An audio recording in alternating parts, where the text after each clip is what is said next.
As the 2024 general election of presidential and vice presidential candidates is approaching, the public is beginning to show rise of interest in the subject, especially the younger generations, as can be seen through social media. Center for Strategic and International Studies or CSIS data showed that young voters account for 60% of the total from all regions across Indonesia. What are the young generation's perceptions and views of the 2024 election campaign? Have a look.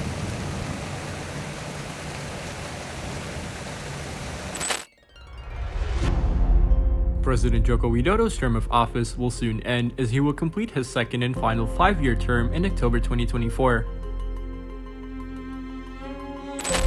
New leader will then bring Indonesia to the future with various programs for the needs of the Indonesian people.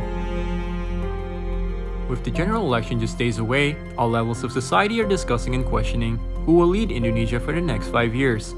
Among the groups of people who are involved in the discussion of the 2024 elections on social media are the young voters. Data from the Center for Strategic and International Studies, or CSIS, revealed that as of 2023, the number of young voters aged 17 to 39 years is close to 60% of the total voters throughout Indonesia, or around 106 million voters. With the amount, young people are certainly the dominant group who will determine the future of Indonesia. They have also a very important role in the 2024 elections. Nah, kalau melihat diskursus dalam ruang media ya, ruang media virtual atau ruang media online, kelihatannya dibanding 2014 gitu, pemilu 2014, 2019 ini paling terjadi peningkatan paling tinggi bicara soal anak muda gitu atau pemuda. Karena mungkin salah satu kandidat wakil presiden itu kan anak muda ya, pasti itu akan menimbulkan respon yang luar biasa, terlepas dari responnya pro atau kontra. The pro and contra responses from the public will lead to many new perspectives, whether it is good or bad statements about the free pairs of presidential and vice presidential candidates. Nonetheless, hate speech is inseparable from the way people choose bad or negative narratives to attack any candidate. This is where young people, who often use social media and are involved in the digital era, can play the role to tackle hate speech. Although, not a few people consider that young people also take part in the spread of hate speech. Kalau saya menganalisis, umur tidak related dengan kemunculan ujaran kebencian. Artinya hampir merata baik pada anak muda maupun pada orang segenerasi saya, orang tua. Kalau kebiasaannya misalnya hobi dengan membaca fake news gitu ya, berita bohong gitu ya, kemudian selalu memperhatikan narasi-narasi yang tidak baik, itu akan memancing dia untuk mudah melemparkan ujaran kebencian. Anak muda sekarang ini punya literasi yang tidak dimiliki oleh orang-orang seperti saya dulu gitu.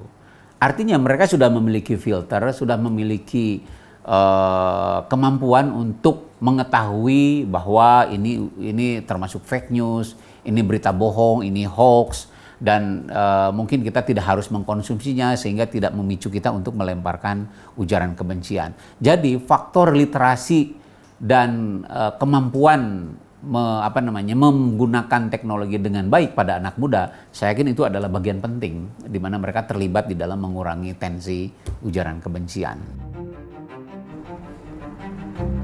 According to Professor Adwar, changing the stigma of the general public who think that young people are the one who caused the chaos on social media means that the perpetrators of hate speech are not fixed to a certain age, but rather due to literacy and selection of readings.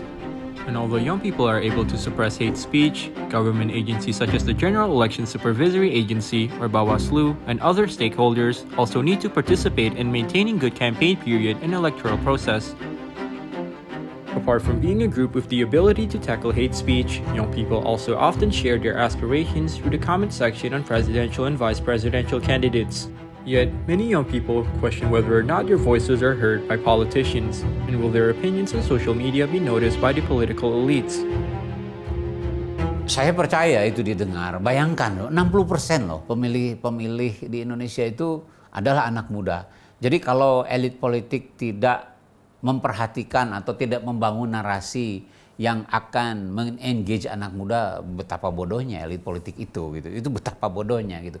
Jadi dengan data statistik itu saja gitu, saya yakin dan percaya sebenarnya elit-elit politik itu sedang berupaya mencari cara, mencari jalan, mencari strategi supaya mereka mendapatkan covering itu, mendapatkan perhatian dari anak muda. Barang siapa, atau misalnya dalilnya begini jadinya, siapa di antara elit politik yang mampu menerjemahkan keinginan anak muda, dialah yang punya potensi untuk mendapatkan apa istilahnya, elektabilitasnya sangat baik. Sudah sangat yakin bahwa elit-elit politik itu mendengar hati nurani atau keinginan anak muda. Tinggal sekarang strateginya, beranikah mereka mendekatkan diri dengan anak muda? Misalnya berkunjung ke forum-forum anak muda, ngobrol dengan anak muda, kemudian juga berani datang ke pesantren-pesantren yang isinya anak muda, berani datang ke kampung-kampung yang mungkin masih terhambat dengan teknologi dan ngobrol dengan anak muda, atau mungkin berani main di berani bermain di media sosial yang isinya adalah generasi muda. It is not uncommon for presidential and vice presidential candidates to visit a number of regions to campaign for their work programs and ask for public support to vote them from campaign and social media. Because the presence of the state leader candidates is also awaited by the young people as the dominant group of voters who will determine the future of Indonesia. This is also to listen to a number of aspirations and make young people understand more about the elections and politics in Indonesia. Kampanye di media sosial itu sebenarnya kalau dilihat dari sisi yang positif itu sebenarnya cukup bagus ya, karena ya seperti yang kita tahu, terutama mahasiswa yang generasi Z itu kan aktif banget di media sosial, dan dari situ otomatis ketika mereka melakukan kampanye di media sosial, otomatis mereka akan jauh lebih paham tentang pemilu gitu. Artinya angka melek pemilu itu bisa jadi meningkat gitu, nggak kayak yang dulu-dulu. Harapan saya sebagai pemilih pemula, terutama sebagai mahasiswa, harapannya para capres-cawapres sebenarnya sekarang udah mengarah ke sini sih. Jadi harapan saya tuh bisa melakukan diskusi secara langsung, terutama di Unpad. Kalau di Unpad kan belum ada ya, di universitas lain itu ada. Jadi diskusi terbuka seperti itu menurut aku pribadi itu cukup bagus sih, menarik dibandingkan cuma kampanye di media sosial gitu. Karena dialog secara terbuka, secara langsung itu merupakan komunikasi yang paling efektif. Menurut aku campaign dari mereka tuh pinter ya. Karena masyarakat sekarang tuh emang banyak menggandung sosial media, terutama anak muda. Dan mereka menggunakan pendekatan yang menggunakan istilah-istilah anak muda. Untuk aku yang sebenarnya nggak terlalu into politik, dengan adanya acara itu menarik banget sih. Aku pasti bakal ikut karena bakal membuka mata, dan sebagai pemilu baru, sebagai orang yang akan mencoblos di pertama kalinya, itu bakal jadi momen yang penting sih untuk aku kenal dengan politik di Indonesia. Menurut aku kampanye di sosial media itu gak apa-apa ya, karena itu juga cara untuk menjangkau para audiens yang supaya bisa dapat perhatiannya gitu kan. Tapi menurut aku juga kampanye di sosial media yang berlebihan dengan menjanjikan janji-janji yang janji-janji yang manis tapi gak direalisasikan, itu menurut aku juga kampanye yang agak omong kosong. Oh, aku mau banget karena jadi bisa menyampaikan aspirasi secara langsung gitu dan bisa langsung didengar.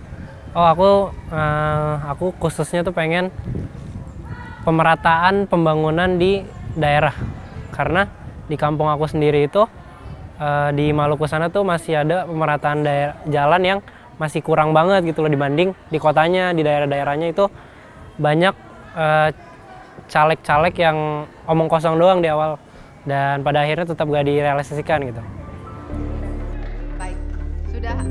The 2024 general election is just days away, and the number of presidential and vice presidential debates from the three pairs of candidates have shared their programs and promises to all people in Indonesia.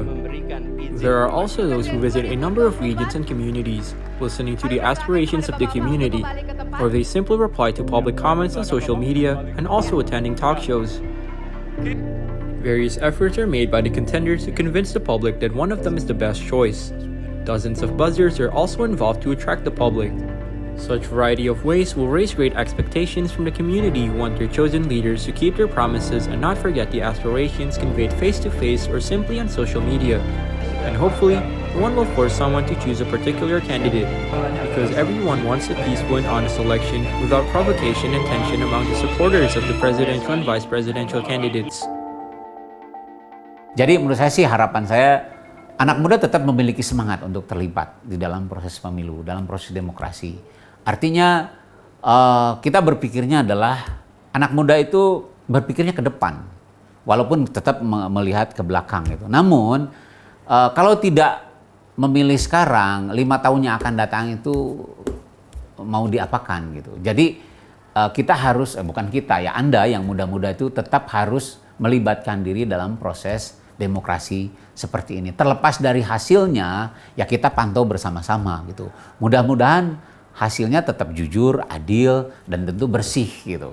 Harapan aku untuk tahun ini semoga lebih ke arah media massa sih bisa menyiarkan informasi yang netral, karena kita sebagai masyarakat butuh informasi yang bersifat netral dan biarkan kita memilih dengan cara pandang kita sendiri, bukan dari framing media. Harapan aku itu semua janji capres dan cawapres kan semuanya baik ya. Dari semua yang mau dibikin, apa yang direncanain itu semuanya baik. Aku berharapnya itu direalisasikan aja sih, dan nggak yang omong kosong aja.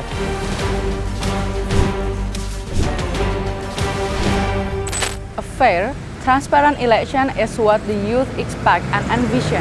Not dirty tricks or cheats in putting down opponents or youth or hostile views on social media.